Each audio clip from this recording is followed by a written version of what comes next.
श्री गोपाळ कृष्ण भगवान की जय। लीळा नंबर 95। सारंग पंडिताची भेट। सर्वज्ञ फिरायला जात होते। सारंग पंडित गदो नायकाच्या आईला पुराण सांगायला जात होते तेव्हा शास्त्र मठाजवळ सर्वज्ञांची भेट झाली। दंडोते घातले, श्रीचरणा लागले व त्याने विचारले, जीजी मला पुन्हा आपले दर्शन कुठे होईल? सर्वज्ञांनी सांगितले, ओढ्याकडे।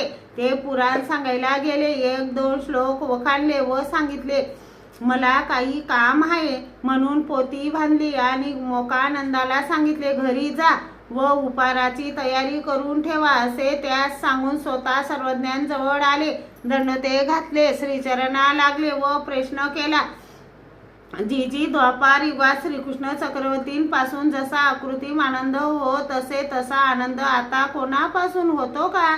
सर्वज्ञ म्हणाले, शोधा, विचारा, काही चर्चा करून पहा, ज्याच्या जवळ जे आहे ते आहेच असे म्हणताच सर्वज्ञांपासून त्यांना अकृत्रिम आनंद येऊ लागला। त्यांनी तो आनंद थोडा वेळ भोगला आणि बंद झाला। नंतर सर्वज्ञांना आपल्या आवारात घेऊन गेले।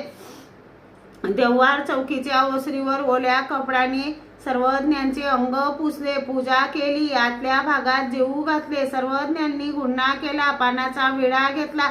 सारंग पंडितांनी सर्वज्ञांचा उचिष्ट प्रसाद घेतला।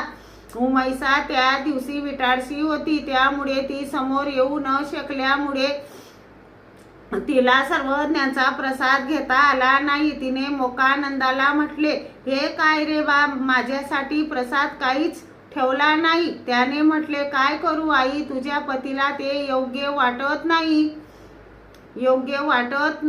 सुदैवाने उमैसाला भांडे धुताना सर्वज्ञांच्या ताटातले उचिष्ट कण सापडले। ते कण आणि कण तिने वेचून घेतले व ती सर्वज्ञ चटकन आत गेली। भक्तिभावपूर्वक तो प्रसाद कुणाला न कळू देता ग्रहण केला। तोपर्यंत सर्वज्ञांची विश्रांती झाली। संध्याकाळी सर्वज्ञ बाईसाकडे आले तेव्हा बाईसाने विचारले, कुठे गेले होते बाबा? सर्वज्ञ म्हणाले, बाई, आम्ही आज सारंग पंडिताच्या घरी जाऊन आलो। त्याने केलेल्या सेवेचा व पूजावसराचा सर्व वृत्तांत सर्वज्ञांनी बाईसास सांगितला। यावर बाईसा दुःखपूर्वक म्हणाली, मला आपण या मंगल अवसराला का चुकविले? सर्वज्ञ म्हणाले, बाई, आता आम्ही तुम्हाला असे दूर ठेवणार नाही। श्री गोपाळ कृष्ण भगवान की जय।